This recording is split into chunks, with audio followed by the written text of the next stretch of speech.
back to my channel. It is your spiritual big sis, Yana the Mystic. If you are new to my channel, welcome. On this channel, we discuss all topics related to spirituality, manifestation, self-love, self-care, and I also do tarot videos on this channel. And if you are returning, thank you for coming back to my channel. Thank you for being a part of my tribe. Thank you for liking and commenting on my videos. Glad to have you guys here with me today. So let's go ahead and hop right into the topic of the video today. If you can tell by the title of today's video, we're going to be talking about how to cultivate self-love.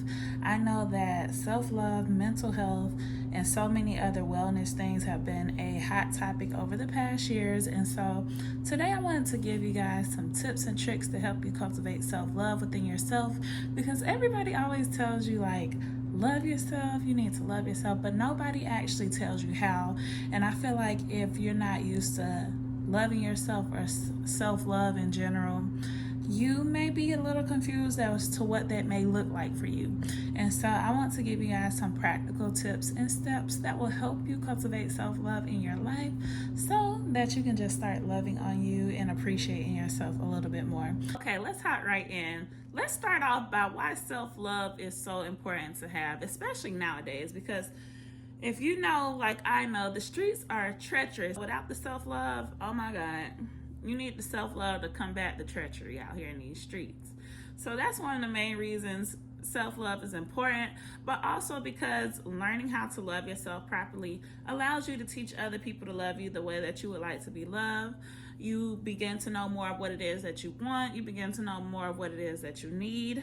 And also the relationship that you have with yourself is the basis for all the other relationships, whether romantic or platonic, in your life. And so cultivating a relationship of love and acceptance with yourself is going to help you in your other relationships and throughout your life in general. So self-love is very important when it comes to that aspect. So let me go ahead and hop right into giving you guys some tips as to how you can cultivate self-love, the things I've done along my journey to help me cultivate self-love, in hopes that it will help you. So if you see me looking down, it's because I have notes. I want to make sure that I don't miss anything when it comes to telling you what you need to know about this topic. So my first tip is to focus on healing your inner child wounds and your trauma. So when I was first starting my self-love journey, also my spiritual journey, I was working very heavily on healing my childhood wounds, dealing with my traumas, dealing with my insecurities, all of those things, because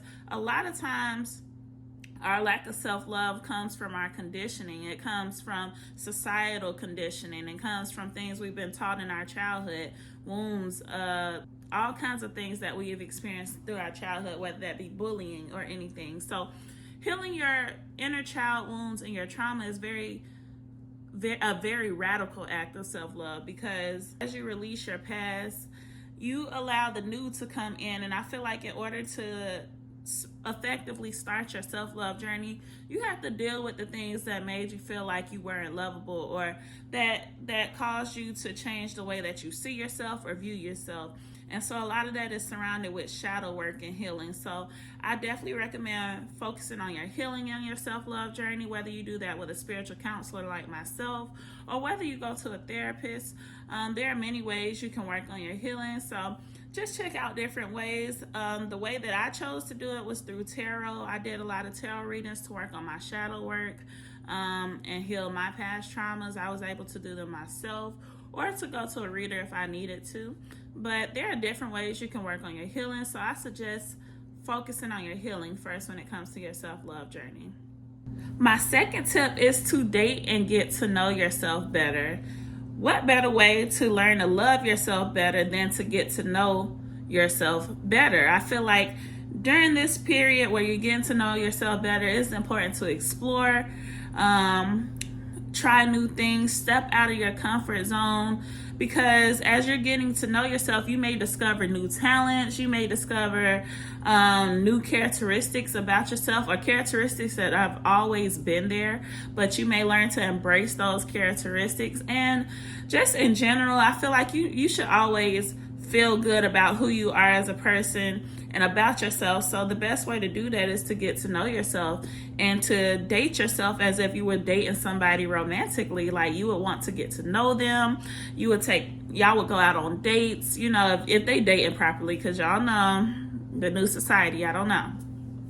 But if you're being dated properly, they're taking the time to get to know you. They're taking the time to date you and spend time with you, to see what things you're interested in and the things that you like. And so you want to apply that same concept to dating yourself and getting to know yourself. And then I also feel like as you're dating yourself, you will feel so good about, like, dang, I'm really taking care of myself. I'm spending time with myself. And it'll just help you feel good about yourself in general. So my tip number 3 is to prioritize your mental health and your well-being. Those things are super important to just our health overall, because your mind, your body, and your spirit are all connected. And so you need to take care of every aspect of your being. And the way you can do that, the way that I choose to take care of my mental health and my well-being, is by setting boundaries, watching the type of media I consume, taking social media breaks, and just listening to my body, working out, exercising, whatever it is that helps me feel grounded and stable mentally, as well as that helps my body, is what I try to do when it comes to those things. But taking care of your mental health and taking care of your body is an act of self-love. You will feel better as you start paying attention to the things that you put into your body, as you start paying attention to the things that you're feeding your mind, what you're feeding your consciousness daily, and start incorporating more positive things into your life, things that make you feel good about yourself, things that relieve stress and anxiety. And so some of my favorite things is like meditation and yoga. There's so many things you can do in regards to your mental health and wellness, but I definitely suggest focusing on your mental health and your wellness. Tip number 4 is affirmations. I am big on speaking things into existence. I feel like a lot of times we all have these negative thought patterns in our head about ourselves or about certain situations, and affirmations are there to help you, especially if you are using them the way they should be, which is through repetition, to help you change the way that you think, to help you change the way that you see yourself. So if you're the type of person that looks in the mirror and always says, I'm ugly, whatever the case is, you are affirming that to yourself. And so what you do is teach your mind to see yourself as ugly. Rather, as if you're in the mirror and you speaking and you say, I'm fine every day, your mind is going to start to see you that way. And that applies to anything in your life. So I highly recommend affirmations, not just for how you think about yourself and self-love. Definitely affirm those things, that you love yourself, that you are worthy, that you are deserving. Affirm all the things that you need to know about yourself to build yourself up, and constantly do that, and you will see a change in the attitude towards yourself. But affirmations are also good for manifesting things into your life. Like I said, I'm strongly into speaking things into existence. So whatever you want in your life, affirmations, speak them things into existence. If you want to be wealthy, you want to be rich, speak that into existence. Speak into existence that I love myself, I care for myself, I take care of myself. Those things that you tell yourself are important, because your mind is always listening, whether you realize it or not. It's always taking in information, and it's only taking in the information you feed it. So that's why I always say, be mindful of the kind of content you're consuming. Be mindful of what you're telling yourself every day, because your mind is always listening. And my last tip is to let go of the need for external validation. A lot of times our lack of self-love comes from what we feel other people are thinking about us, how we feel other people feel about us.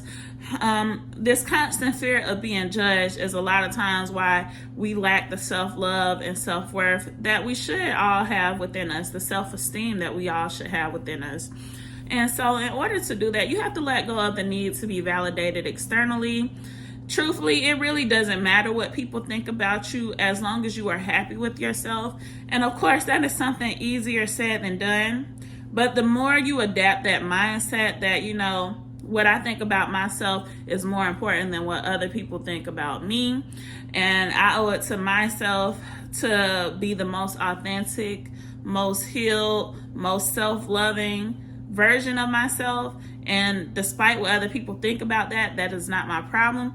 That mindset right there is going to carry you a lot further than any other thing that I said, for the simple fact that as human, we're built off connection, and we want to bond, and we want to fit in with people. And a lot of times, the way society conditions us to think, we see it as we need this external validation to show up to our fullest capacity and to love ourselves.